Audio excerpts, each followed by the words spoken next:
Simple interest का मतलब होता है साधारण ब्याज। सिंपल इंटरेस्ट का मतलब क्या हुआ? साधारण ब्याज। साधारण ब्याज का मतलब क्या होता है? साधारण ब्याज का मतलब होता है कि आप जब भी बैंक में कोई पैसा जमा करते हैं तो आपको इंटरेस्ट मिलता है।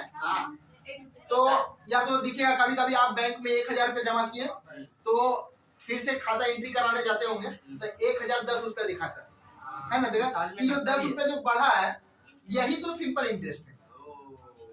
मतलब जो प्रिंसिपल, जो मूलधन आप जमा करते हैं उससे जो आपको ब्याज मिलता है, यानी जो उससे इंटरेस्ट मिलता है, वही तो है साधारण ब्याज। समझ में? वही आपका क्या हो गया? Simple interest. यानी जो पैसा आप जमा किए हैं या जो पैसा आप लिए हैं किसी से, आप किसी से पैसा भी लेते हैं तो वो बोलता है ना हम इतना इंटरेस्ट लेंगे तुमसे, बोलता है ना। तो वो पैसा आप सपोज 10,000 लिए और किसी से 10,000 ले लिए, अब वो आदमी हमको बोला कि तुमको 10% के हिसाब से देना पड़ेगा हर साल, यानी एक साल में आपको कितना देना पड़ेगा? 11,000 रुपया। कितना देना पड़ेगा? 10,000 का 10% कितना हो गया? 1,000। यानी 1,000 जो मेरा वो हुआ क्या हो गया? इंटरेस्ट हो गया। क्या हो गया वो? इंटरेस्ट। यानी आपको 10% के रेट से, वहां पे रेट क्या लगा आपका? 10%। रेट को कहते हैं दर। जिस रेट से मिलता है उसको कहते हैं दर। ठीक है। अच्छा, तो इसमें हमको 4-5 टॉपिक मिलने वाला है जो कि वेरी इंपॉर्टेंट है। पहला जो है वो आएगा, पहला टॉपिक आपको प्रिंसिपल मिलेगा। क्या मिलेगा? प्रिंसिपल। प्रिंसिपल को हिंदी में कहते हैं मूलधन। क्या कहते हैं? मूलधन। अब सर ये मूलधन क्या होता है? ये मूलधन क्या होता है? प्रिंसिपल क्या होता है? आप किसी इंसान से जितना पैसा लेते हैं या जितना उसको देते हैं वही उसका प्रिंसिपल होता है, वही आपका मूलधन होता है। जो लेना देना होता है वही होता है उसका मूलधन, वही होता है प्रिंसिपल। जैसे बैंक में हम गए 10,000 जमा करने के लिए, तो वो जो पैसा 10,000 जमा किए ना वो मेरा है मूलधन, उसी को हम लोग प्रिंसिपल कहते हैं। समझ में? या कोई आदमी आपसे 10,000 रुपया कर्जा लिया, तो वो जो कर्जा लिया वही हो गया उसके लिए, आपके लिए नहीं, उसके लिए वो प्रिंसिपल हो गया, उसके लिए मूलधन हो गया। समझ में आया? यानी जो पैसा किसी से लिया जाए या उसको दिया जाए वो प्रिंसिपल होता है। समझ में आया? प्रिंसिपल समझ में? दूसरा जो मिलने वाला आप लोग का है वो है रेट। क्या मिलेगा? रेट। इसको हिंदी में कहते हैं दर। और दर हमेशा परसेंट में रहता है। दर किस में रहता है? हमेशा परसेंटेज में, परसेंट में रहता है। समझ में? जैसे कि आप किसी भी बैंक में जाएंगे, आप बोलेंगे कि हम पैसा यहाँ जमा करना चाहते हैं, तो वो बोलेगा हर साल आपको 6% देंगे। कितना परसेंट? ये नहीं बोलेगा कि हर साल आपको 5 रुपया देंगे, 10 रुपया देंगे, ये ना बोलेगा। वो बोलेगा 6% देंगे। अब आपके ऊपर डिपेंड करता है कि आपका प्रिंसिपल यानी मूलधन कितना है। जितना आपका मूलधन होगा उतना ज्यादा आपका पैसा बढ़ेगा। रेट 5% रहेगा। 10,000 का 5% कीजिएगा तो आपका जाएगा 500 रुपया। ठीक है। लेकिन वही 10,000 का आपको छोड़ के 20,000 कर दीजिए तो वही 5% मिलेगा आपको, लेकिन 20,000 का कितना हो जाएगा? 1,000। 20,000 का 5% कितना होगा? 1,000। समझ में? यानी जैसे पैसा बढ़ाइएगा आपका ऑटोमेटिक इंटरेस्ट बढ़ते रहेगा। समझ में? लेकिन हाँ, रेट चेंज नहीं होगा, रेट फिक्स रहता है। समझ में? तो बैंक जो हिसाब से आपको जो पैसा देता है या जिस पैसे को आप लेते हैं कर्ज के तौर पे, आपको जितना उसको रेट के तौर पे देना पड़ता है, दर के तौर पे, वो उसको रेट कहते हैं, दर के। समझ में? जिस बेसिस पे आप कोई भी चीज को लेते हैं या देते हैं उसको हम लोग दर कहते हैं। समझ में? तो वो रेट हो गया। उसके बाद जो तीसरा टॉपिक आता है वो है समय। समय, टाइम। टाइम इसमें बहुत ज्यादा इंपॉर्टेंट है। समय बहुत ज्यादा इंपॉर्टेंट होता है। समय अब कितना दिन के लिए? अगर आप 1 साल के लिए तो 10% तो मिलेगा आपको, या 10% आपको देना पड़ेगा। 2 साल के लिए लिए ना तो वही 10 गुना 20% हो जाएगा। कितना परसेंट हो गया? 1 साल में 10%, तो 2 साल में फिर 10%, यानी 20%। 3 साल में फिर 10%। समझ में? तो रेट ऑफ इंटरेस्ट समय के हिसाब से बढ़ता है और घटता है। ठीक है। अगर ज्यादा समय लीजिएगा तो ज्यादा रेट ऑफ इंटरेस्ट होगा। हालांकि आपको लगेगा कि ये तो 10% है, लेकिन 10% सिर्फ 1 साल के लिए पर एनम। कोई कोई आदमी होता है जिसको हम लोग सूदखोर कहते हैं, वो तो एकदम आपका कंपाउंड इंटरेस्ट लेता है, यानी चक्रवृद्धि ब्याज, ब्याज का ऊपर ब्याज लगा के लेता है।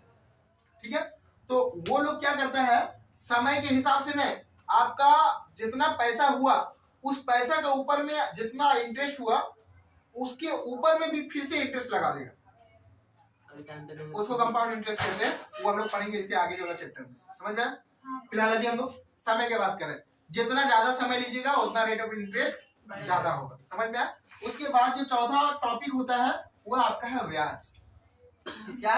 ब्याज यानी इंटरेस्ट, इंटरेस्ट को कहते हैं ब्याज। ठीक है, अब ब्याज मतलब ये भी होता है टाका पैसा। ब्याज का मतलब क्या हो गया? टाका पैसा, पैसा। यानी आप 1000 जमा किए, 10 रुपए एक्स्ट्रा आ गया, तो वो जो 10 रुपए एक्स्ट्रा आया दैट इज कॉल्ड ब्याज। एक होता है अमाउंट, अमाउंट किसको कहते हैं देखो, अमाउंट, अमाउंट बोलने का मतलब होता है मिश्र धन। क्या कहते हैं इसको? अमाउंट का मतलब होता है मिश्र धन। मिश्र धन क्या होता है देखो, मिश्र धन यानी अमाउंट, यानी जो बैंक में आप 10,000 जमा किए और आपको 1,000 और मिल गया तो 11,000 हुआ, वो दोनों जो मिला ना टोटल पैसा उसी को कहते हैं अमाउंट। यानी मिश्र धन बराबर होता है आपका मूलधन, मूलधन प्लस ब्याज। यानी जो मूलधन आप पहले से जमा किए और जो बैंक आपको दे दिया ब्याज के तौर पे, ज्यादा पैसा जो बढ़ के मिला वो हो गया ब्याज। दोनों को मिला के आपका पैसा कितना हो गया? अमाउंट। बोलते कितना अमाउंट है, मतलब कितना इंटरेस्ट लगा, कितना हो गया टोटल, समझ में। अमाउंट में बात होता है कि नहीं, तो वो अमाउंट आपका मूलधन और ब्याज दोनों साथ में रहता है, समझ में आया। तो मूलधन को कहते हैं पी प्रिंसिपल और एसआई, ब्याज को सिंपल इंटरेस्ट यानी आई भी कहते हैं, पी प्लस आई। हाँ, पी प्लस आई नहीं लिख सकते है ना, एसआई लिखे है ना, आई मतलब एक काम नहीं होता। ठीक है, जरूरी है। देखो P plus SI simple interest, समझ गए। तो ये होता है अमाउंट बराबर यानी मिश्र धन बराबर। ठीक है, इसको नोट कीजिए, अभी फार्मूला लिखा रहे हैं। ठीक है, एक तो फार्मूला यहाँ से स्टार्ट हो गया, देखिए ये एक तरह का फार्मूला ही है। ठीक है, एक फार्मूला ये हो गया। ठीक है, अब सिंपल इंटरेस्ट का एक फार्मूला होता है सिंपल, SI का मतलब सिंपल इंटरेस्ट, SI का मतलब सिंपल इंटरेस्ट। सिंपल इंटरेस्ट बराबर क्या होता है? PRT by 100, PRT by 100। P का मतलब प्रिंसिपल, R का मतलब रेट, T का मतलब टाइम। ठीक है, PRT बाय 100 ये किसका फॉर्मूला है? सिंपल इंटरेस्ट का। अच्छा, अब सेम जब सिंपल इंटरेस्ट का ये फॉर्मूला है तो सर प्रिंसिपल का फॉर्मूला क्या होगा? कुछ नहीं होगा, बस खाली ये 100 उधर चला जाएगा। SI into 100 by RT, R into T लिख सकते हैं। ठीक है, ये है प्रिंसिपल का फॉर्मूला। अच्छा, उसके बाद हम लोग लिखेंगे R बराबर रेट बराबर, तो रेट बराबर होगा SI into 100 बटा P into T। ठीक है, ये नीचे का मिटा रहे हैं। उसके बाद नेक्स्ट जो है वो है T बराबर समय निकालने का फॉर्मूला। ठीक है, समय निकालने का SI into 100 बटा RP, R into P। हाँ यार, बस ये R का मतलब गलत हो जा रहा है ना, इसलिए RP लिख दिया। R मतलब रेट, P मतलब P का मतलब प्रिंसिपल, R का मतलब दर, रेट, SI का मतलब सिंपल इंटरेस्ट तो ऊपर में लिखा हुआ ही है, और T का मतलब टाइम। T का मतलब समझ में आई है? लाइक करें, सब्सक्राइब करें।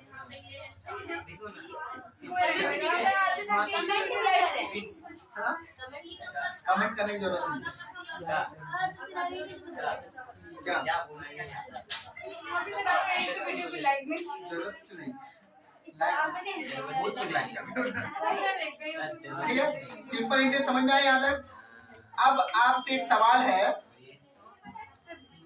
कि एक आदमी 2 साल के लिए, ठीक है, 2 साल के लिए 5,000 रुपया एक बैंक में जमा किया, तो बताइए, और वो भी 5% की इंटरेस्ट से, तो 2 साल के बाद उसको कितना टाका पैसा मिलेगा? 5,000 बोले। देखो 5,000 जमा किया, कितना साल के लिए? 2 साल के लिए। कितना रेट था? 5%। ठीक है, तो अब बोला कि 2 साल के बाद उसको इंटरेस्ट के तौर पे कितना मिलेगा। ठीक है, तो अब हम लोग इसको लिख ले सब लोग फॉर्मूला। सोहेल जल्दी जल्दी करो। ठीक है, इसको मिटा है।